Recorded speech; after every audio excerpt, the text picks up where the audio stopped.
Hello and welcome to Always Bored, Never Boring. Anybody who knows me will know that while I have an incredibly broad taste in games, there are two things I really love. 1. Dungeon crawlers, and 2. Gimmicks. Plop a huge 3D tower in the middle of the board, or give me some discs and dials to tinker with, and I'm a happy man. And so today, just for fun, I thought I would make a list of my top 7 dungeon crawling gimmicks. These are presented in no particular order, some I like more than others. Many have become commonplace in modern games, while others have been, rightly or wrongly, relegated to the footnotes of history. Regardless, these are the first 7 things that popped into my head, so let's talk about them. Please share which is your favourite gimmick in the comments, or suggest some that I haven't included. Or don't, I'm not your boss. Number 1. Furniture. Let's start with something obvious, exemplified by a classic that obviously I'm going to make any excuse to talk about for a bit. HeroQuest. HeroQuest was not the first dungeon crawler. It came out in 1989, years after Dungeon, 1975, The Sorcerer's Cave, 1978, Dungeon Quest, 1985, The Warlock of Firetop Mountain, 1986, Legend of Heroes, 1987, Curse of the Mummy's Tomb, 1988, and many more. It wasn't even the first dungeon crawler to use miniatures. But what HeroQuest did was create a living, breathing world, a beautifully rendered board with stand-up doorways, a varied cast of heroes and enemies, and glorious terrain elements that made it possible to envision your adventures in a brand new way.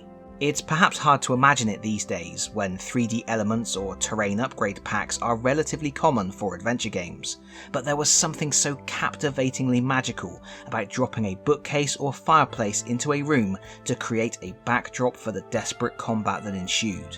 Even after HeroQuest, 3D dungeon furniture didn't immediately become the norm. Space Crusade lacked any terrain, while even advanced HeroQuest and Warhammer Quest only offered doorways, with tokens for all the other elements. It's just one of many reasons why HeroQuest was such a defining product in the genre, and a game that stood out, and up, in people's memories. 2. 3D boards. But for some games, a bit of furniture and some doors wasn't enough. Some dungeon crawlers strived for the ultimate table presence by presenting fully realised 3-dimensional environments to explore. A particularly good example of this is Dark World from 1991, which had cardboard walls with hinged doorways and a large all-plastic castle with pennants flapping in the breeze. It was an incredible setup, and it only got better when you added the 2 expansions from 1993. Village of Fear, which introduced a variety of houses with removable roofs and functional interiors, and Dragon's Gate, which had a rope bridge and a gate guarded by a humongous fire-breathing monster. The game wasn't spectacular, but the world it created certainly was, and if you tromped through all 3 boards, you really felt you had been on an epic quest. Another example is Legend of Zagor from 1993, which had 3 plastic zones connected by plastic stairs and bridges. Each space was moulded with intricate details, the jagged plastic walls made the dungeon feel claustrophobic and dangerous, and every room felt like it was brimming with possibilities for adventure. Absolutely lovely. Now, admittedly, 3D boards weren't new to dungeon crawlers. Long before HeroQuest, there were games like Lost Valley of the Dinosaurs from 1985, which had plastic mountain ranges, a volcano, and a lost temple, while Ghost Castle, also known as Witch Witch, dates all the way back to 1970 and recreated a haunted house on the tabletop that instantly captured my imagination as a child. But nevertheless, 3D boards were a gimmick often employed to encourage would-be heroes to take up their sword, or indeed laser gun, and you can still see examples of it today. 3. Custom dice. Custom dice. This is the first thing on the list that I'm not always sold on. I appreciate a custom dice as much as the next person, but I do love a good old-fashioned D6 or even a D12 or a D20. The comfort of real numbers and the granularity of incremental changes in values, well, I just like that.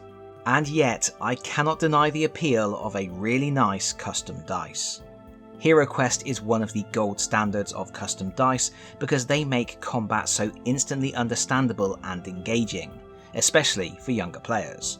Roll the dice, add up skulls, deduct shields.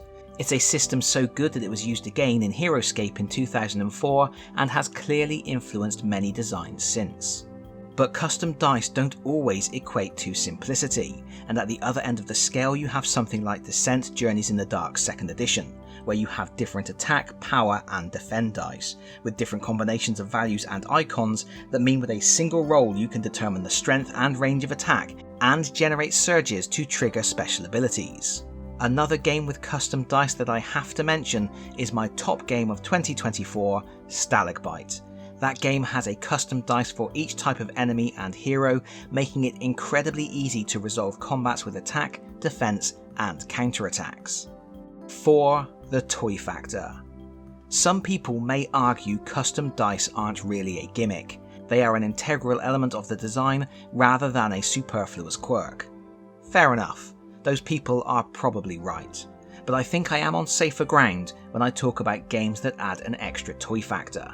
Of course, miniatures and 3D terrain are all part of a game's toy factor, but then you get those extra things that don't technically add anything while adding everything. I'm talking about the commander displays in Space Crusade from 1990.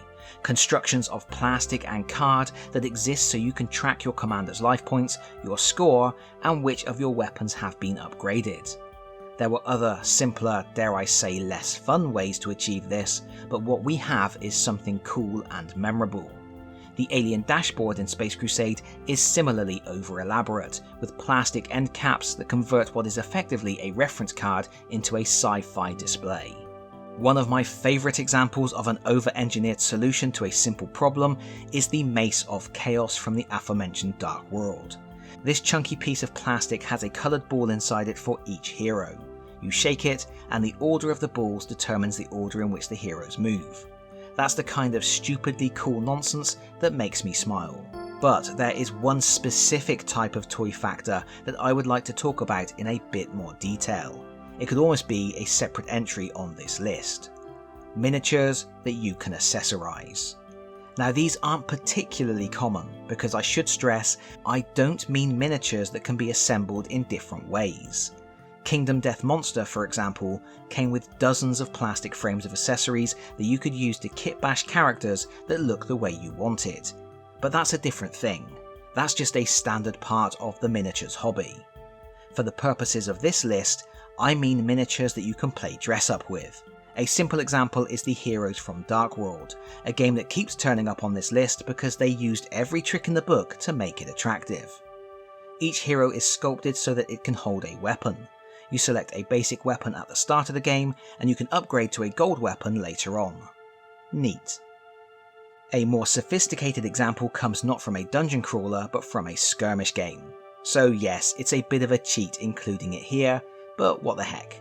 The game in question is the ingenious Necromolds Monster Battles from 2021, which I also named as one of my favourite games that were new to me in 2024. In this game, the characters are made out of Play-Doh, and when you introduce the expansion Call to Arms, you can give your general a banner and arm some of your troops with magical weapons. You can even stab them to indicate when they are wounded. But I have saved the best for last. It's from the underrated classic from 2003, the Dungeons & Dragons Fantasy Adventure board game. In the Forbidden Forest expansion for this game, there is an evil druid that you must defeat, and he is kitted out with all manner of magical paraphernalia, so you can give him a cloak, a cool headpiece, and a staff, and all these accessories just clip onto him, transforming him from a ragged old man into Herne the Hunter from Robin of Sherwood. It's a lovely little gimmick which adds absolutely nothing to gameplay, but makes this expansion even more memorable. 5. Voice synthesis. How could I create a list of classic gimmicks without including Legend of Zagor's famous voice synthesis? Far from being the greatest dungeon crawler, Legend of Zagor is memorable for its 3D board and the little voice box that would call out to different heroes to screw with them as the game unfolds. Who dares challenge me? Listening to the voice bleat out threats and insults is fun, but the voice box is also an integral part of the gameplay. It will select characters at random and force them to perform specific actions to keep all the players on their toes and engaged in what's going on. And it's in charge of combat, randomly generating monster attacks and playing swashbuckling sound effects. Barbarians, prepare to die!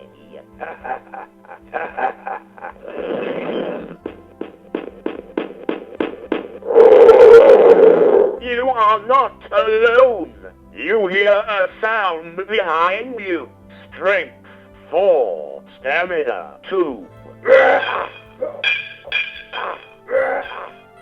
Another great example is the Omega virus from 1992, a game I would love to add to my collection. In this game you battle a virus which will taunt you as well as narrating vital gameplay elements.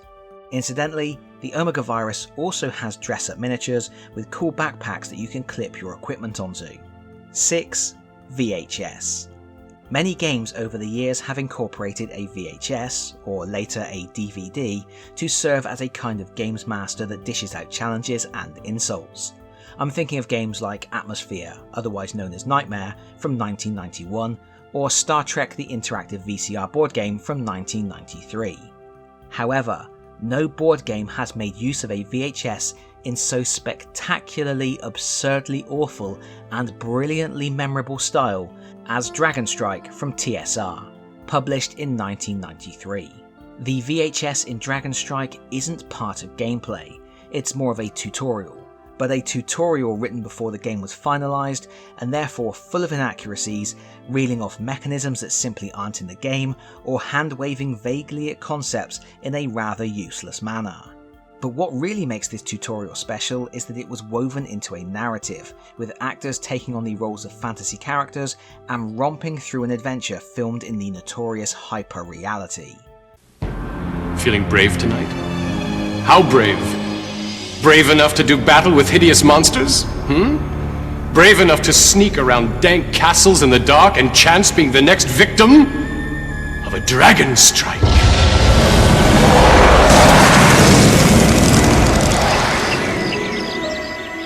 It's awful and brilliant, and everyone should watch it, if for no other reason than to see Darren McBee, Malibu from American Gladiators, hamming it up as a barbarian beefcake. You can catch the full thing on YouTube. Make popcorn. 7. Classic toys. Incorporating classic toys into a board game can be inventive and fun, and I can think of 2 really great examples. One is the aforementioned Necromolds. Again, not a dungeon crawler, it's a skirmish game, but its creative use of Play-Doh is so cool I just really wanted to include it in this list. It's not even really a gimmick. Players are given a pot of Play-Doh to make their armies. They can make as many units as they want as long as they have the Play-Doh available. So if they make large powerful units, their army will be small. If they make weak units, they will have a huge horde. Making the monsters is fun and engaging, and when they are destroyed in battle they are squished.